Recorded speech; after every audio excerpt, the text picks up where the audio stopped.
Discounting of notes receivable. No? So, ano ba exactly itong discounting of notes receivable na to? No? So, pakita ko lang plus, no? Pakita ko lang yung content ng slide na to para ipaliwanag. Ano ba itong discounting of notes receivable? No? So, meron tayo ditong given or example ng promissory note, no?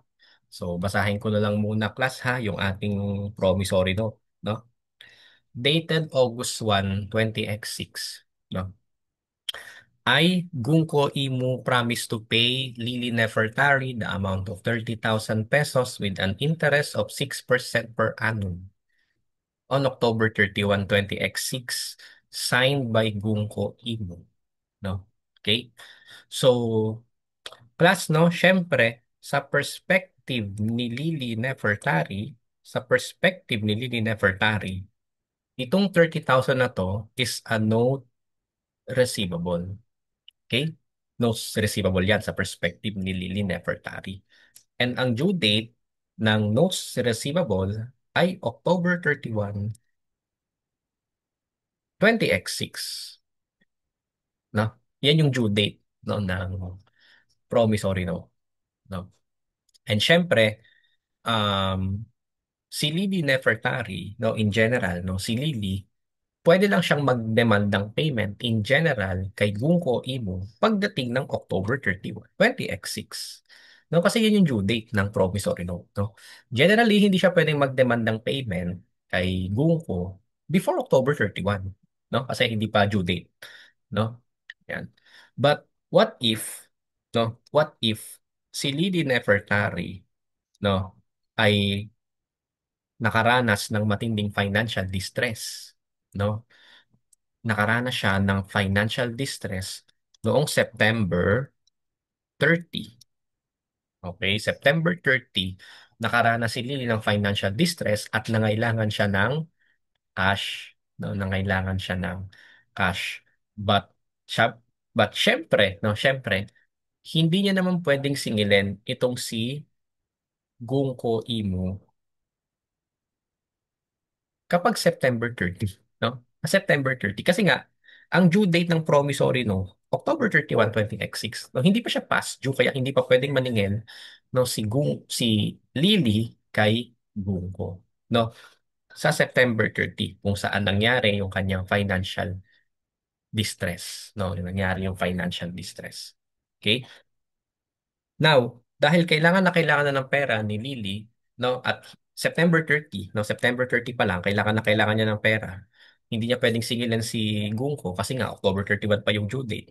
Ang gagawin ni Lily, no, pupunta siya kay bangko, pupunta siya kay BDO, yan, let's say si BDO, to endorse the promissory note to discount the notes receivable.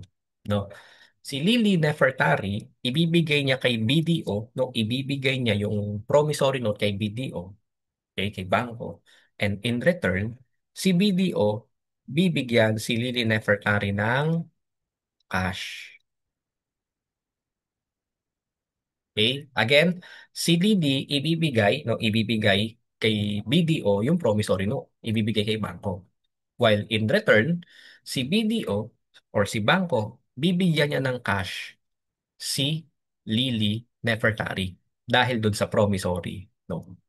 Okay, so ganon yung konsepto ng discounting. No, sabi nga dito, the entity may obtain cash before the maturity date of the promissory note by discounting the note at a bank or other financing company.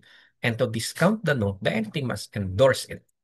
No? So, ganun lang yung konsepto ng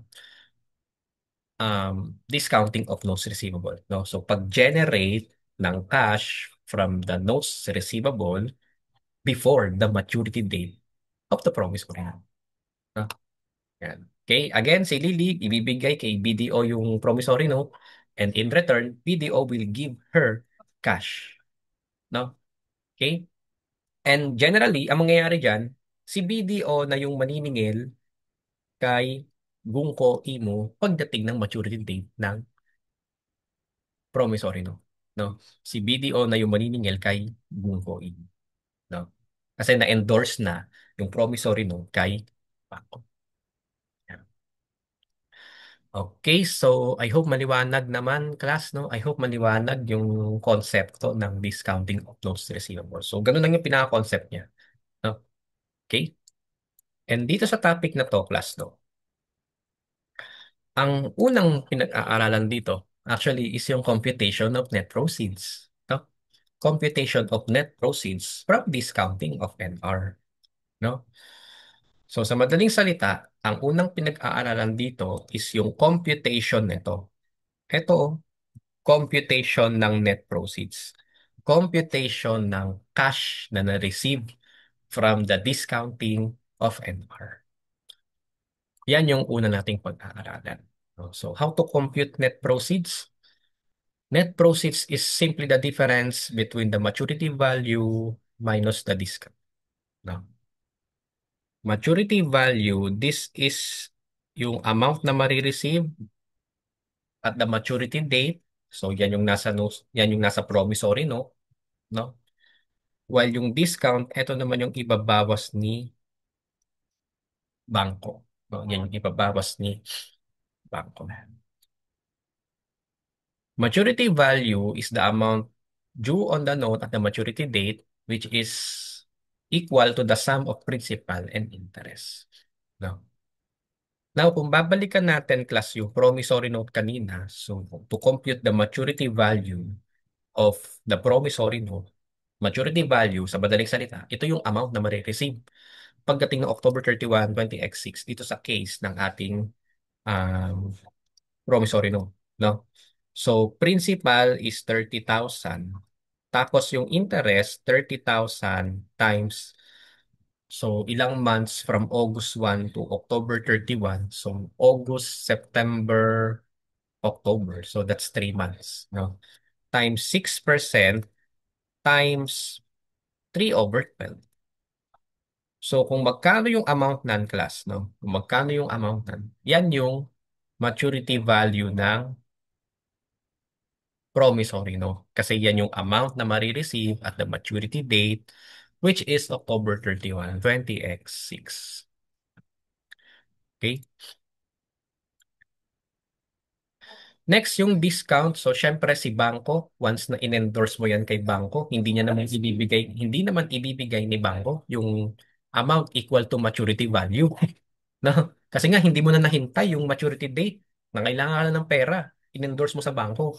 At hindi naman ibibigay ni bangko yung entire maturity value. Babawasan niya yan ng discount. Discount is the amount of interest deducted by the bank in advance, which is equal to um, maturity value times the discount rate times the discount period.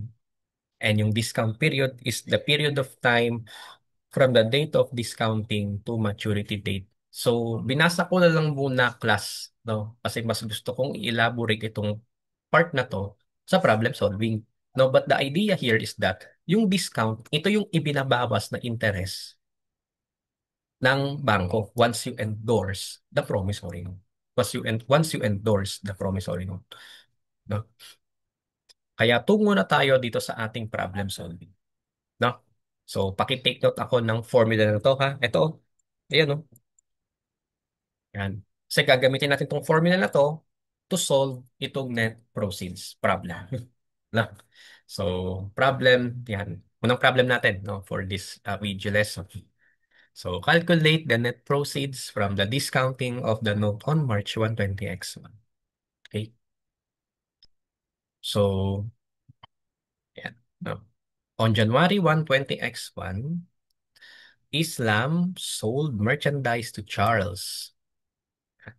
Islam accepted a note of 294,000, the principal amount of the note, for 6 months, yung term ng promissory note, with interest to be paid at 12%. No?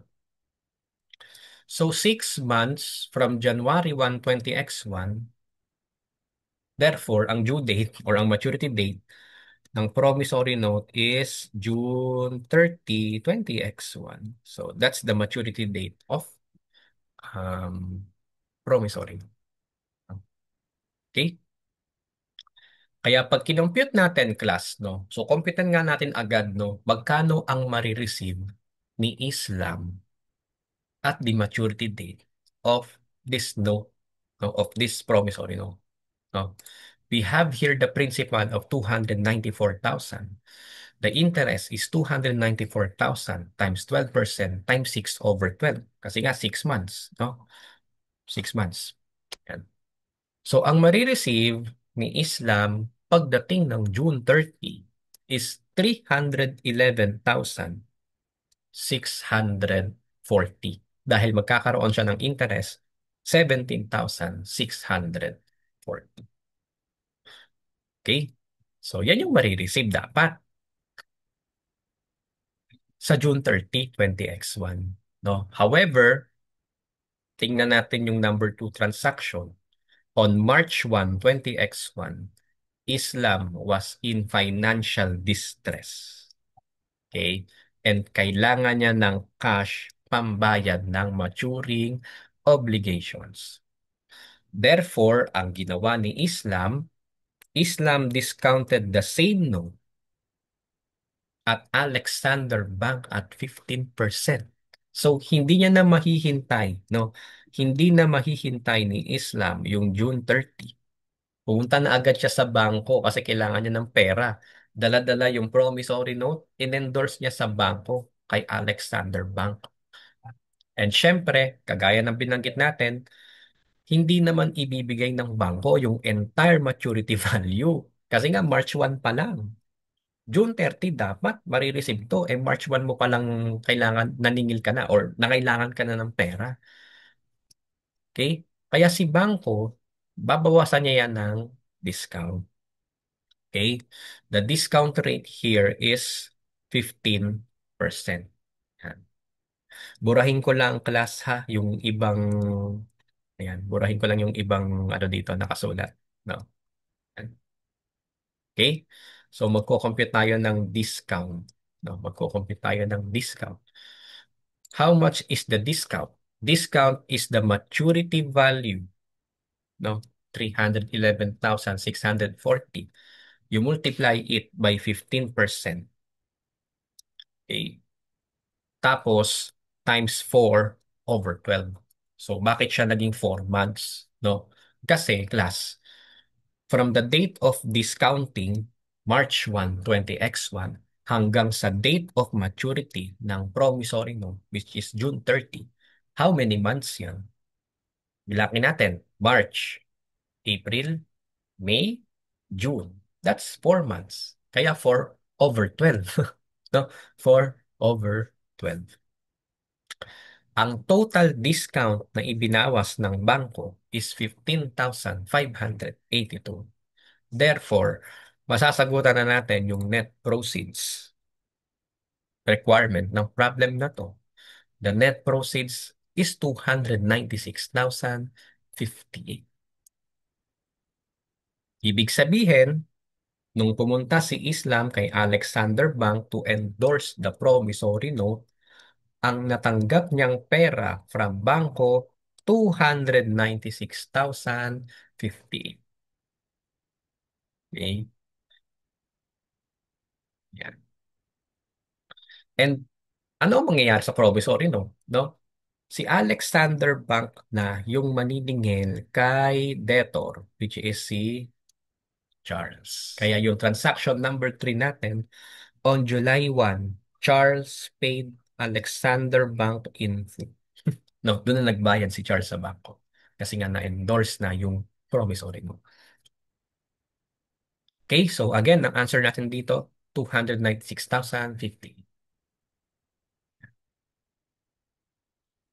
Okay, so I hope clear class to yung concept ng discounting ha kasi gagamitin natin tong mga concept na to, gagamitin natin tong mga concepts na to dito sa main topic natin, accounting for NR discount.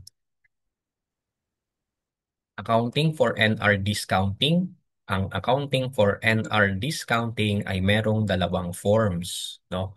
Yung una is yung without recourse at yung pangalawa with recourse. Pag without recourse, ibig sabihin lang nito, class, this is just an absolute sale of NR. No? Parang typical lang na pagbenta ng mga non-cash asset. No? Ganun lang din yung discounting without recourse. This is just an absolute sale of NR.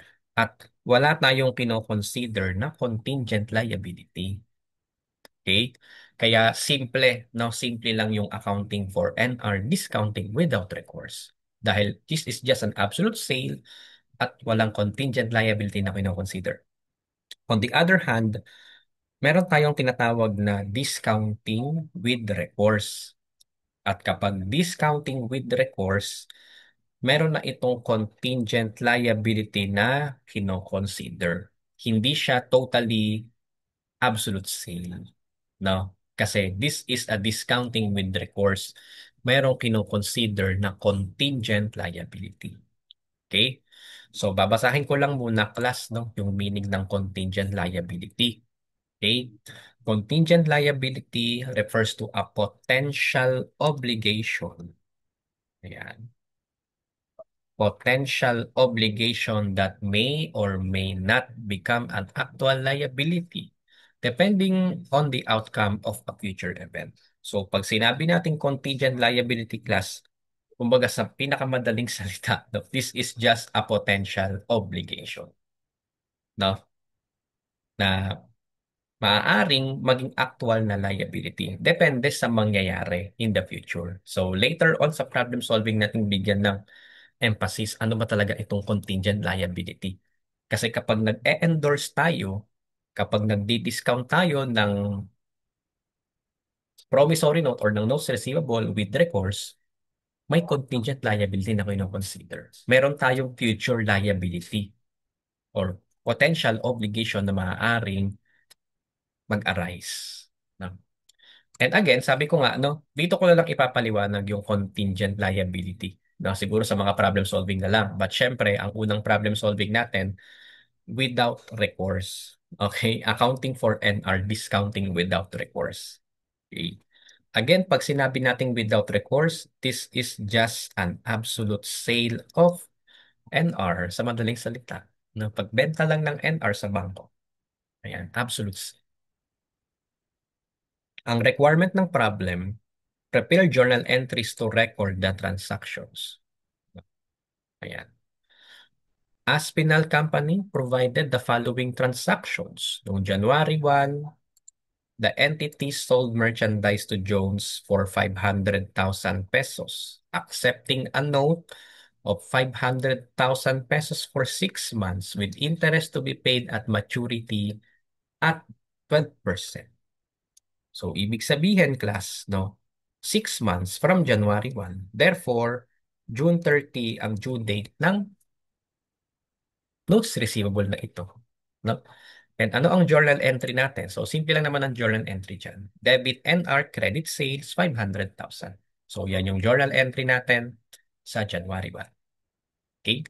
So, paki-take note na lang ako nito, class, ha, na ang maturity date ng promissory note na to ay June 30. No, kasi aalisin ko na ulit yan para mag-proceed dito sa March 1 transaction. No? March 1 transaction. Yan. Ano ang nangyari nung March 1? The entity discounted the note without recourse. No? At the local bank at 15%. So binenta. No, binenta na ni Aspinal Company yung notes receivable sa local bank. So therefore, ang problem dito, magkano yung naging proceeds from the discounting of notes receivable without recourse? So ganun pa rin naman yung formula lang, no? Kagaya ng pinag-usapan natin dun sa concepts of discounting of NR. So syempre, titingnan natin or kukumpitin natin rather yung maturity value ng promissory note na to. So we have the principal 500,000. The interest is 500,000 times 12% times 6 over 12. Kasi nga 6 months, no? At 12%, 30,000 pesos. Therefore, dapat ang marireceive ni company pagdating ng June 30, 530,000. Ito dapat yung marireceive ni Aspinal Company pagdating ng June 30. However, hindi niya na nahintay yung June 30, kailangan niya na ng cash, binenta niya sa bangko, no? Diniscount niya nung March 1 sa bangko, no? Yung um, notes receivable, no? And ang formula to compute the discount, no? Kasi hindi naman ibibigay ng bangko yung entire 530,000 once you endorse the promissory note sa bangko. Hindi niya ibibigay yan. Babawasan niya yan ng discount, no? Discount. So ang formula ng discount natin, maturity value, no? Maturity value, yan, 530,000 times 15% discount period, no? Times 4/12. 4/12. Take note class na ang due date ng promissory note ay June 30. Tapos ang date of discounting, March 1. Therefore, from March 1 to June 30, that's 4 months, no? March, April, May, June. That's 4 months. 4 months yun. Kaya 4/12 yan. Which is equal to 26,500. No? Therefore, ang marireceive or ang na-receive rather ni company noong March 1 from discounting without recourse is 503,500. No, 503,500. So what would be the journal entry, class, no? What would be the journal entry for this? Take note na this is a discounting without recourse. This is a discounting without recourse. This is absolute sale of NR. No, absolute sale of NR. Kaya magko-compute tayo ng tinatawag nating gain or loss on sale. No? Gain or loss on sale. By comparing the net proceeds from the sale, which is the 503,500, i-compare natin yan sa carrying amount of notes receivable. No? Di ba? Ganun lang naman yung pag-compute ng gain or loss on sale. We compare the net proceeds from sale, tapos yung carrying amount ng asset na ibinenta, any difference, no? Yun yung gain or loss. Kaya kukumputin din natin yung carrying amount ng NR. 500,000 yung principal, no?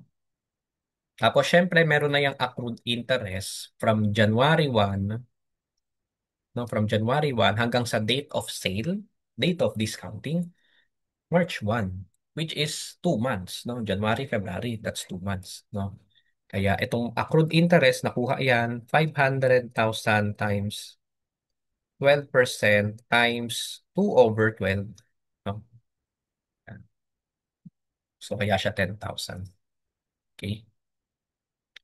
Therefore, yung difference, no, sorry, sorry, yung total carrying amount ng promissory note at the date of discounting is 510,000.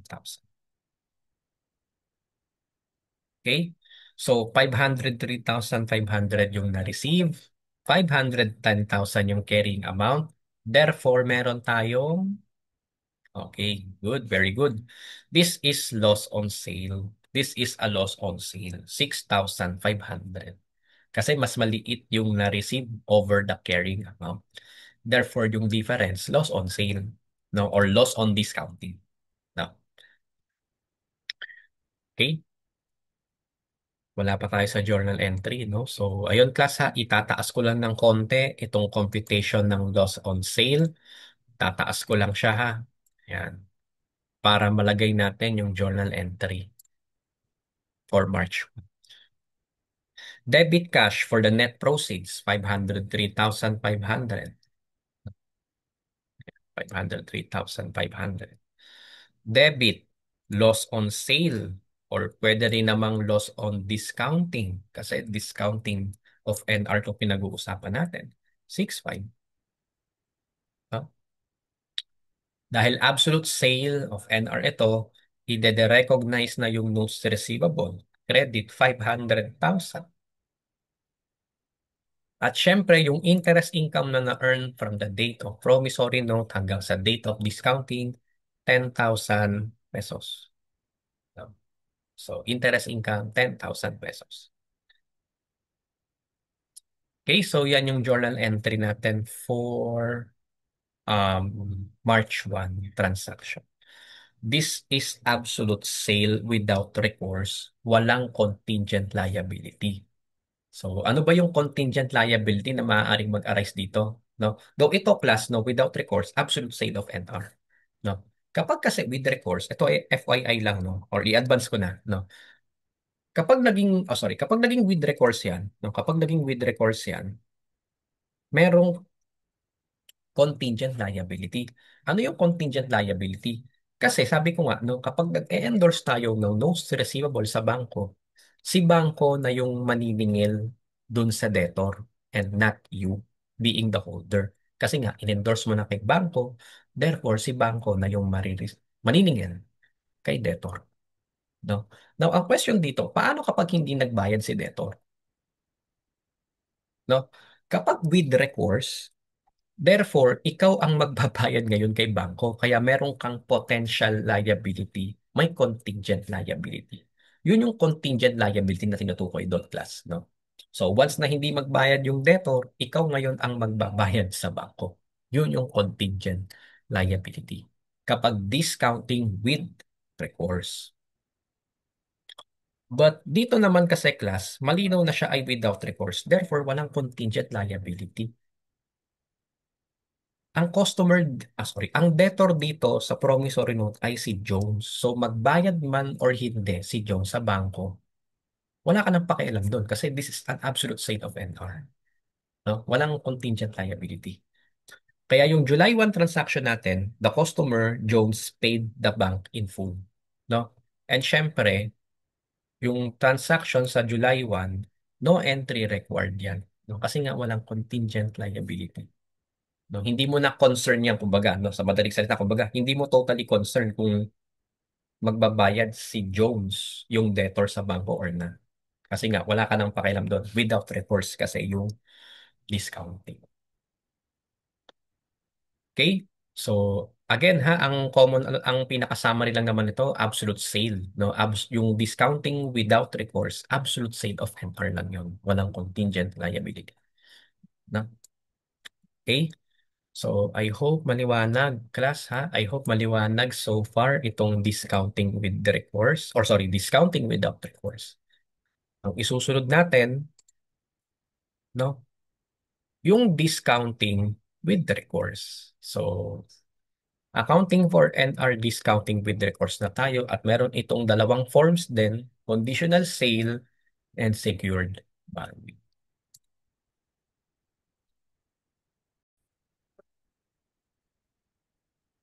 Okay, so unahin natin class no si conditional sale.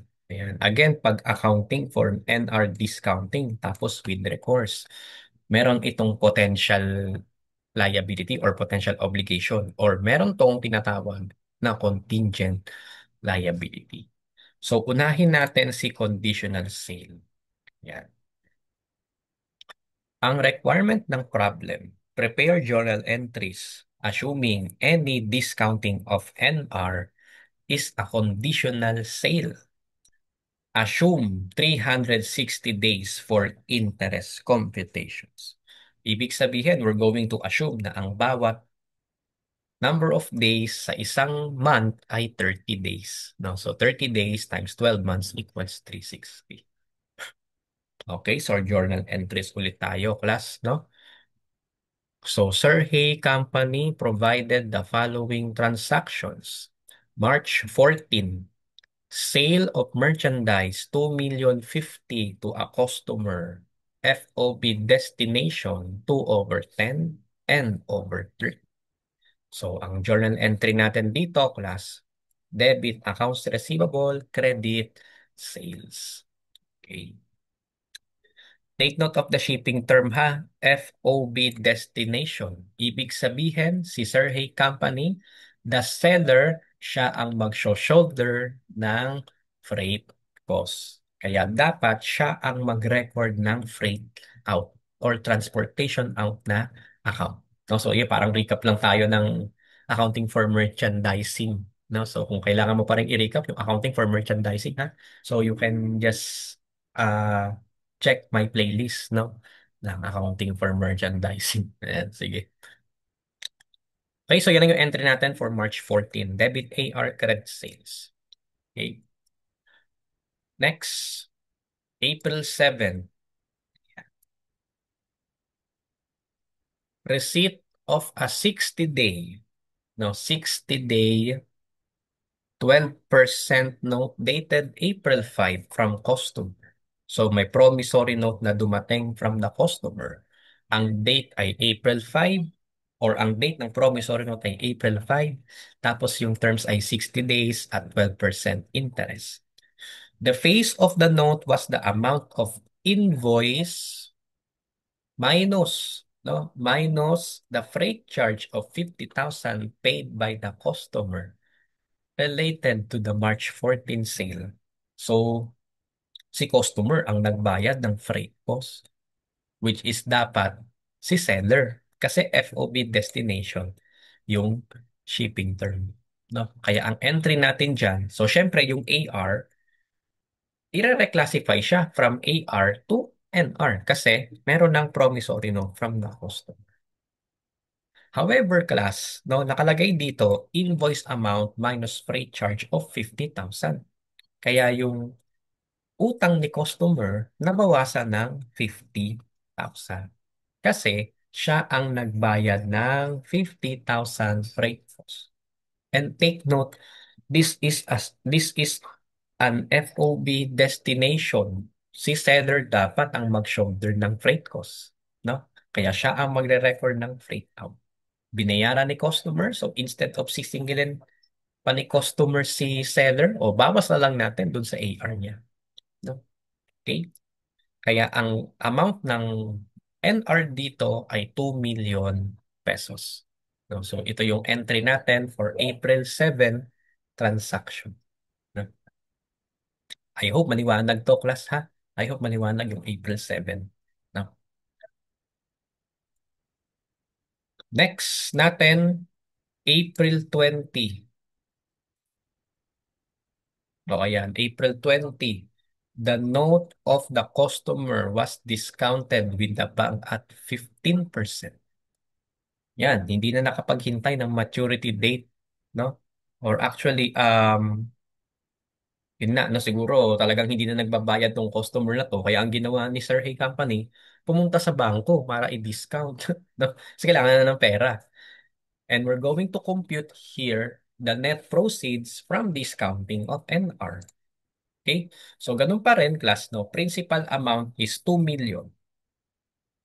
Remember the journal entry kanina, yung promissory note, or yung amount ng notes receivable ay 2 million. Kaya 2 million yung amount na nandito. No? Tapos yung maturity value niya, naging 2,040,000. Kasi nga, ang interest, 12%, tapos 60 day. 60 over 360. Kasi sabi sa problem, gamitin daw natin yung 360 days for interest computations. Therefore, may interest na 40,000, maturity value, 2 million 40. No, 2 million 40. Okay? Yun. Kaya lang, class, no? Kaya lang, no? Um, hindi na nga nahintay, no? Yun nga, no? Hindi na, kasi April 20 pa lang, diniscount na yung promissory note, eh. So, hindi niya na nahintay yung 60 days, no? By the way, class, kung bibilangin natin, 60 days from April 5, kailan ang due date ng promissory note? Sige nga, tingnan natin. Kailan kaya ang due date? No? Ang due date ay June, no? June 5. This is the due date of, or this is the maturity date of the promissory note. Kaya lang, April 20 pa lang, no? Diniscount na ni, or kinilangan na ng pera ni Sir Hey Company, kaya dinala niya sa bangko.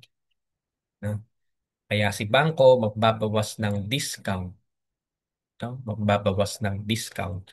Ang discount is 38,250, which is nakuha from the maturity value 2,040,000. You multiply it by 15%, tapos discount period 45 days. So saan nanggaling si 45 days? Again, when we say discount period, this is the time period from the time na diniscount ang note hanggang sa maturity date ng promissory note. The date of discounting, April 20. The date of maturity date or maturity date is June 5. So ilang days yan? From April 20 to June 5. Okay?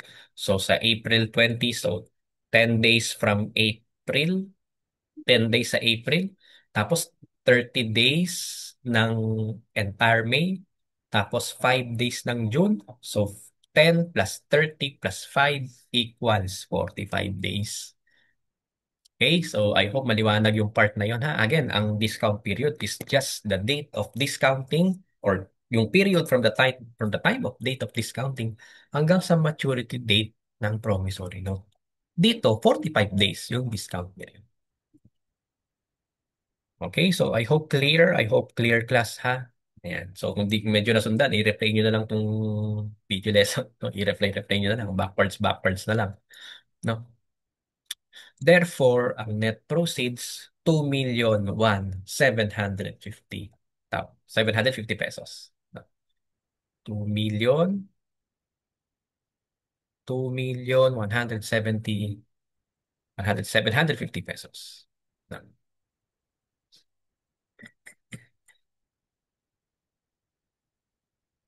Okay, so di pa tayo tapos. Journal entry pa ng April 20. Ang net proceeds is 2,1,750. This is a conditional sale. No? Kaya i-compare natin yung net proceeds sa carrying amount ng NR. The carrying amount of NR here is 2,010,000. So, saan nanggaling yung accrued interest? No? So, syempre, from the date of promissory note, April 5, hanggang sa date of discounting, April 20, meron yang 15 days. Kaya 2 million times 12% ng rate ng promissory note times 15 over 360. That's 10,000 pesos. No? And I hope maliwanag yung class ha. I hope maliwanag yung accrued interest ha. Sa pagkukompute lagi ng gain or loss on discounting ha, you will lagi include, you always include the accrued interest ha, kasi kasama yan sa carrying amount ng NR. Di ba kung naaalala nyo pa, ang isa sa subsequent measurement ng NR, lalo na kapag ito ay interest bearing, ay expected settlement value.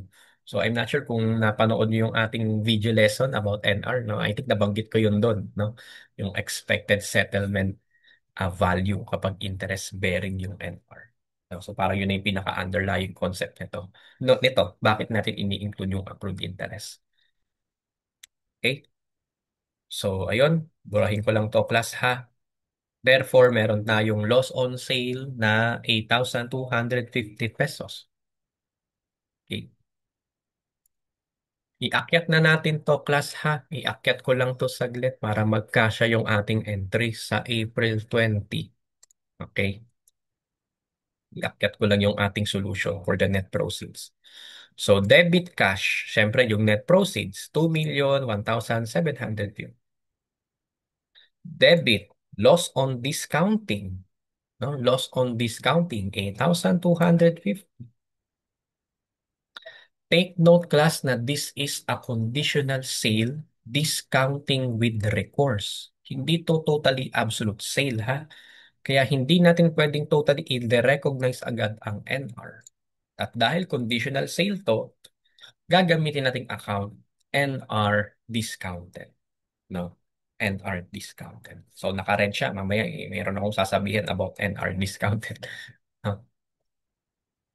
And syempre, yung interest income na 10,000 piso. No, ayan, ito yun. Okay. So ano ba yung NR discounted na account? Ang NR discounted account is deducted from the total NR when preparing the statement of financial position. Ibig sabihin, kapag nagawa tayo ng balance sheet, ang treatment natin sa 2 million NR discounted, ibabawas natin sa total NR. Tapos, meron tayong disclosure sa notes to financial statements of the contingent liability. Kasi this is discounting with recourse conditional sale. Ano yung contingent liability dito, class, no? So, syempre, class, no? In-endorse na kasi ni Sir Hay Company sa bangko yung promissory note, no? So, syempre, si bangko na yung maniningil kay customer. And what if hindi magbayad itong customer na to sa bangko? Ano ang mangyayari? Si bangko ang hahabulin or ang sisingilin instead, if that's the case, sino, class?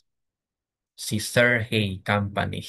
Yan yung contingent liability ni Sir Hay Company. Pag hindi nagbayad yung customer sa bangko, siya yung sisingilin ng bangko. Yun yung contingent liability. Okay? So, I hope maliwanag, ha? I hope maliwanag to, class, ha? Yan. Burahin ko lang yung mga nakasulat. No? Okay, so ayan, mag-alis lang tayo ng ilang sa solutions para magkasya pa yung ating journal entry. No? Tapos iakyat ko na rin to, tong slide or tong parang tong ating journal entry. No? So to answer yung June 7, no? June 7, naka-receive ng notification from the bank no? Na yung customer dishonored the note. O yan, no, hindi nagbayad yung customer. Anong mangyayari? Sino ngayon ang sisigilin ng bangko? Si, very good, si Sir Hay Company. Siya ngayon yung sisigilin. Accordingly, the entity, si Sir Hay Company, paid the bank the amount due, including protest fee and other charges of 10,000. What would be the journal entry? Siyempre, nagbayad si entity. Kaya merong credit cash, no? So, 2 million for the principal. Ano yung 40,000? This is the interest, class, no? Yan yung total interest. Remember, yung nag-compute tayo ng maturity value, principal plus interest. Yung interest na nag-due or yung interest na good for 60 days. Yun yung 40,000. Tapos yung protest fee, 10,000 pesos yung nasa problem. Kaya 2,050,000 yung ibinayad ni Sir Hay Company kay bank, no? Nagkaroon na siya ng liability. So yan na yung kumbaga yung contingent liability, naging liability na talaga for real, no? Ayan. Binayaran na tuloy siya ni Sir Hay. So anong debit? Ang debit natin dito plus ay A, no? AR. Kasi syempre, si Sir Hay Company na yung maniningil ulit kay customer. Siyempre, itong 2,050,000 na ibinayad niya sa bangko, sisingilin niya lang ulit yan dun sa customer na nag-dishonored ng promissory note sa bangko. No? Sisingilin niya lang ulit yan. Okay? So, syempre, dahil dishonored na yung promissory note, no? Dishonored na, yan. Aalisin na rin natin, no? Yung account na NR discounted. Debit NR discounted, credit NR, 2 million pesos. Okay? I hope maliwanag, class, ha. I hope nasusundan nyo yung ating lesson so far. No? Kung hindi na, i-reply nyo na lang. No? Yan.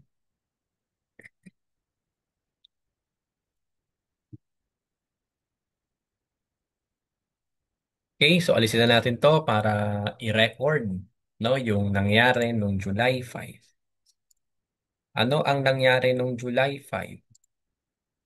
July 5, receipt of cash from the customer for the full amount of indebtedness plus interest on the original face value. Okay? So, eto, di ba sabi ko nga kanina, yung customer na nag-dishonored ng note, no, yung bangko, sisingilin si Sir Hay Company. Si Sir Hay Company, binayaran niya yung bangko, 2,050,000. And yung 2,050,000 na yun, sisingilin niya lang ulit yun kay customer. Kaya ganito yung transaction natin ng July 5. Nagbayad na si customer kay entity. Debit 2,070,000. Okay, 2,070,000. Ayan. Credit, accounts receivable, no, accounts receivable, and interest income, 20,000 pesos. No? So, saan nang galing yung 20,000 pesos? Yes. 2,000,000 times 12% times 30 over 360. Okay? Saan nanggaling yung 30 over 360? Bakit may 30 days na na-consider? No? Bakit may 30 days na na-consider dyan, class? No? Ayan. Kasi class, take note, the due date of NR is June 5. Tapos nagbayad siya July 5. Ilang days yun? Meron pang 30 days na na-earn itong si Sir Hay Company. No, kasi sobra-sobra na sa due date na nagbayad itong si customer. Kaya meron ding interest from the due date, June 5, hanggang sa date of actual settlement, July 5. Okay, so doon nang galing yung 20,000 interest income.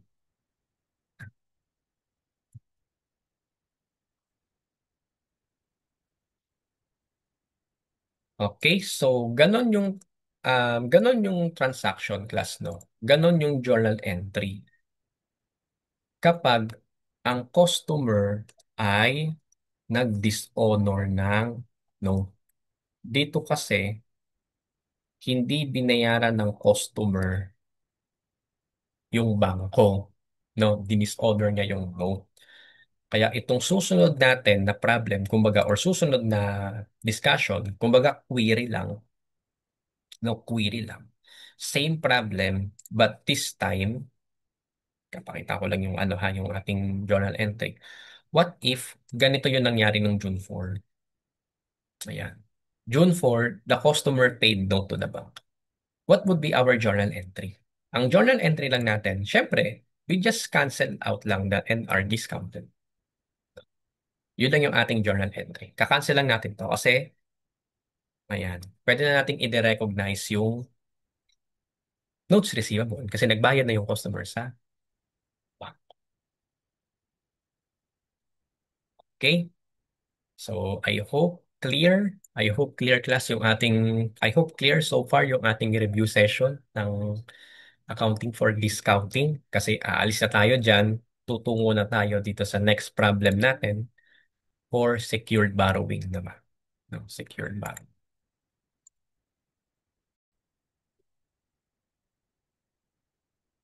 Okay, so secured borrowing naman tayo, no, class? Ayan, simple problem lang tayo sa secured borrowing. Discounting of NR with the recourse. This time, secured borrowing. Ang requirement ng problem na to, journal entries pa rin. Related to discounting of NR accounted for as secured borrowing. So, on August 31, 20X1, Shen Company discounted with recourse a customer's note at a bank at a discount rate of 15%. The note was received, excuse me, the note was received from a customer on August 1. Term 90 days, excuse me, had the face amount of 5 million and carried an interest rate of 12%. The customer paid the note to the bank on October 30, 20X1, the date of maturity. So, ayun class, for the simplicity ng computation of interest natin, let's assume 360 days na lang ha, para each month of the year, merong 30 days. Kaya 30 days times 12 equals 360. No? So dito, class, the promissory note dated August 1, term 90 days. So bilang lang tayo ng 3 months, no, from August 1. So August 1, or sorry, August, September, October. The due date of the promissory note is October 30, 20x1. No? That's the maturity date. August, September, October, 3 months. Tapos, no, si Shen Company, August 31 pa lang, nangailangan na siya ng pera, hindi niya na mahihintay yung October 30, kaya yung promissory note, diniscount niya sa bangko with recourse on a form of secured borrowing. Secured borrowing kasi, kumbaga by nature, manghihiram siya ng pera sa bangko. No? Gagamitin niya parang collateral yung promissory note. Okay? What would be the journal entry on August 31? No? So, syempre, magko-compute tayo ng net proceeds ulit. Principal, 5 million. Interest, 150,000. 5 million times 12% times 90 days, 90 over 360. Kaya ang maturity value, 5,150,000. Yan dapat yung marireceive ni Shen pagdating ng October 30. Kung hindi niya ito diniscount sa bangko. Kaya lang, kailangan niya na ng pera, kaya punta siya sa bangko para i-discount yung NR. 5,150,000, that's the maturity value. 15%, so that's the discount rate. And 60 over 90 is the discount period. Okay? Kasi from August 31 to October 30, that's 60 days. No, 60 days. September, October. No? And again, we use 360 na lang plus half for the interest computation. 360 days for the simplicity ng ating lesson. No? Okay? Net proceeds, 5,021,250. Okay? So compare ulit natin yung net proceeds. Net proceeds versus the carrying amount of NR. Principal, 5 million. Accrued interest, 50,000. Saan nanggaling ang accrued interest? 5 million times 12% times from the date of promissory note hanggang sa date of discounting, 30 days. Kaya 30 over 360. So let's check. 5 million times 12% times 30 over 360. That's 50,000 pesos. Okay? Kaya ang carrying amount of NR at the date of discounting, 5,050,000. No, 5,050,000. Okay? Tapos, class, no, instead of loss or gain or loss on discounting ang difference nito, dahil ito ay secured borrowing, ang treatment natin sa difference niya ay interest expense. Kasi syempre nanghihiram tayo ng pera sa bangko. Tapos yung parang collateral natin, kumbaga dito, yung promissory note. Kaya meron tayong interest expense na 28,750. No? 28,750. Okay?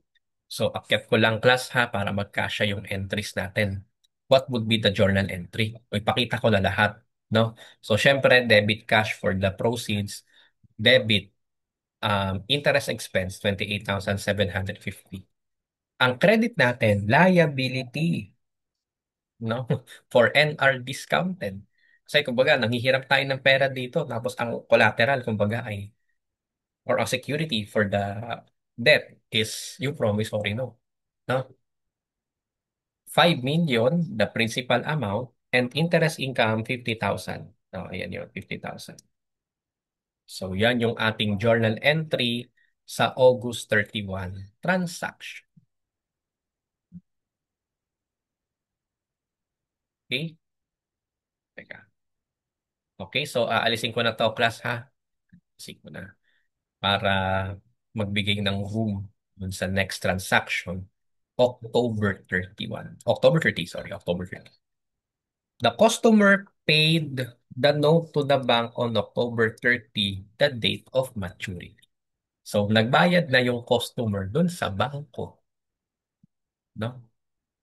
Kaya ang entry natin dito, mawawala na yung liability, no? 5 million kasi bayad na. And at the same time, pwede na nating i-recognize yung NR 5 million kasi nga bayad na. Nabayad na yung NR. Binayaran na ng customer. Okay? So, ganun lang yung ating entry for October 30. Ang query class dito, no? What if instead of nagbayad yung customer, assuming the note was not paid, okay, by the customer and becomes a dishonored note, ano yung magiging journal entry? No? Dito kasi binayaran ng customer. What if, assuming hindi nagbayad yung customer, what would be the journal entry? Okay? So, syempre, if that's the case class, the bangko hahabulin si Shen Company kasi hindi nagbayad yung customer. Ano ang mangyayari? No? Okay? So, syempre, ang entry natin, ganun pa rin naman. No? Magkakaroon pa rin ng journal entry to cancel out the liability for NR discounted and NR. No? Kasi dishonored na yung no. And syempre, magkakaroon ng extra entry si Shen Company kasi babayaran niya yung bangko. Kung magkano man yung ibabayad sa kanya. Babayad dito sa bangko. Babayaran ni Shen yung bangko for the dishonored loan. And syempre, kaya ang debit ay AR, yung ibinayad niya sa bangko, sisingilin niya ulit yan nung kay customer na nag-dishonored na promissory.